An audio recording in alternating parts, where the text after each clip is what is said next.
नमस्कार मेरे प्यारे साथियों और मेरे भाइयों बहनों, मैं एक बार फिर आप सबके समक्ष आया हूं केमिस्ट्री के बारे में चर्चा करने के लिए नीट 2023 की मेरे एस्पिरेंट्स के लिए।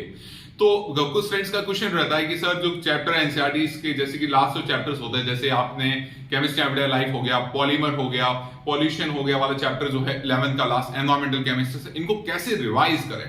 तो देखो ऐसा है कि चैप्टर आपको सस्पेंडली छोड़ना नहीं, बिल्कुल भी नहीं है, क्योंकि इन तीन या जो चार चैप्टर्स एनसीईआरटी के बैक में दे रखे हैं उससे majority 5 to 6% directly NCERT put on होता है, not from any sources. Single question वो जो नीट 2016 से पहले आउटवर्ड आता था एक सिंगल क्वेश्चन, हमें उसकी चिंता नहीं करनी, अब सीधा डायरेक्टली फ्रॉम एनसीईआरटी। शायद 16 के बाद का पेपर देखेंगे जब तक एनटीए जो ट्रेंड रहा है अब तक का, डायरेक्टली फ्रॉम एनसीईआरटी। जैसे एनवायरमेंटल केमिस्ट्री है, सबसे पहले आप गो थ्रू करें कि जो चैप्टर है इसको आप थोरोली पढ़ लें एक बार, 1 to 2 times when you reading in this chapter you will summary on that brief in your mind कि सर चैप्टर कह क्या रहा है। जैसे आप पढ़ेंगे tropospheric pollutions, stratospheric pollutions, good ozone, bad ozones, last में कुछ डेटा दे रखे वो इंपॉर्टेंट रहता है। जैसे नाइट्रेट का कंसेंट्रेशन कितना होना चाहिए, सल्फेट से क्या होना चाहिए, जैसे नाइट्रेट से आपका ब्लू बेबी सिंड्रोम हो रहा है 50 ppm पार्ट्स पर मिलियन, लेकिन याद रखना सिर्फ एनाइंस जो है जैसे सल्फेट है, नाइट्रेट है, इनके लिए पीपीएम की कंसिडरेशन में डिराइव किया गया। लेकिन जैसे आप लेड के केस में जाएंगे जो केटाइन है Pb+2 ppm नहीं होकर ppb है, पार्ट्स पर बिलियन। ये बहुत बच्चे कंफ्यूज रहते हैं कि सर पीपीएम पीपीबी कर लिया, क्योंकि जैसे आप कोचिंग कहीं भी टेस्ट देते होंगे वो आपको यही कंफ्यूज करते होंगे पीपीएम एंड पीपीबी के अंदर। वो जनरली आपको थ्योरली स्ट्रॉन्ग करना है। बेसिकली ऑन दैट आपने वो ग्रीन केमिस्ट्री पढ़ा है उसका एक थोड़ी रिवाइज कर लीजिए, क्योंकि जेई में 2020 के अंदर उससे डायरेक्टली क्वेश्चन पुट ऑन हुआ है। जैसे ओजोन डिप्लीशंस, उसकी कुछ रिएक्शंस, ओजोन डिप्लीशन का सीएफसी से क्या है, ओजोन कैसे टूट रहा है, उसके बहुत सारे मैकेनिज्म रिएक्शंस है।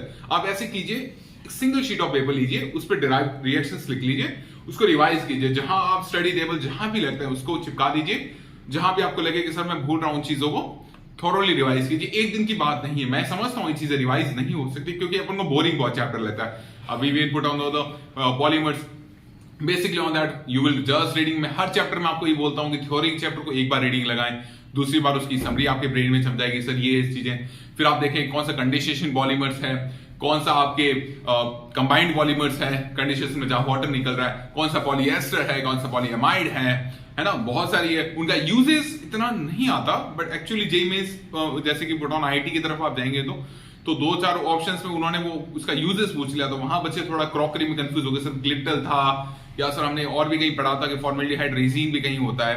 तो वो एक बार आपको थोड़ा ब्रीफ ही होना चाहिए, लेकिन मैं नीट के लिए इतना पॉइंट ऑफ व्यू से नहीं बोलना चाहूंगा आपको।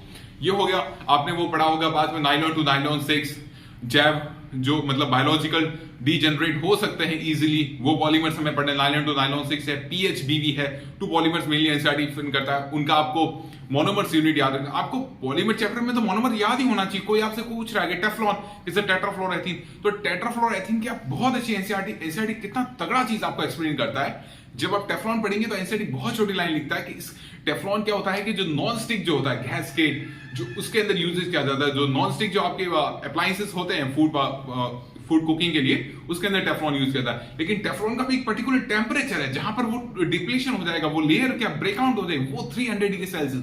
That is the major point on that. अब कहीं कोचिंग्स बताएंगे तो आप कहेंगे सर ये तो कहीं पढ़ा ही नहीं था, टेफ्लॉन तो पढ़ा था, लेकिन ये 3 डिग्री याद रखे ना कि पूछ कहीं नहीं रहा, एक क्वेश्चन आ गया तो आपका तो पुट ऑन हो रहा है। ये आगे पॉलीमर्स की बात, सबकी आपको यूनिट्स याद रखनी चाहिए, मोनोमर्स क्या है, बाकी वो आप benzoyl peroxide I will say that इसका वो क्या बेंजोल पेरोक्साइड कैसा है। एक बार बेंजोल पेरोक्साइड से डायरेक्टली क्वेश्चंस नीट 2021 में क्वेश्चन आया था,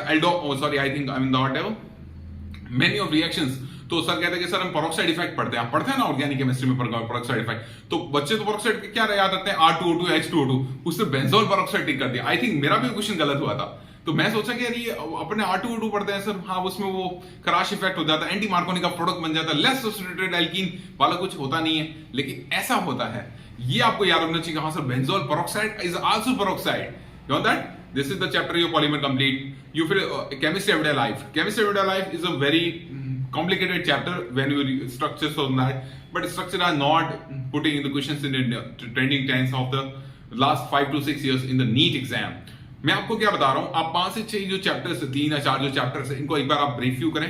मैं आपको 3 या 4 पेज के जो नोट्स प्रोवाइड करूंगा उससे डायरेक्टली एक क्वेश्चन, सिंगल क्वेश्चन बाहर नहीं जाएगा, इतना मेरा गारंटी है। ओके, मिलते रहेंगे आपसे।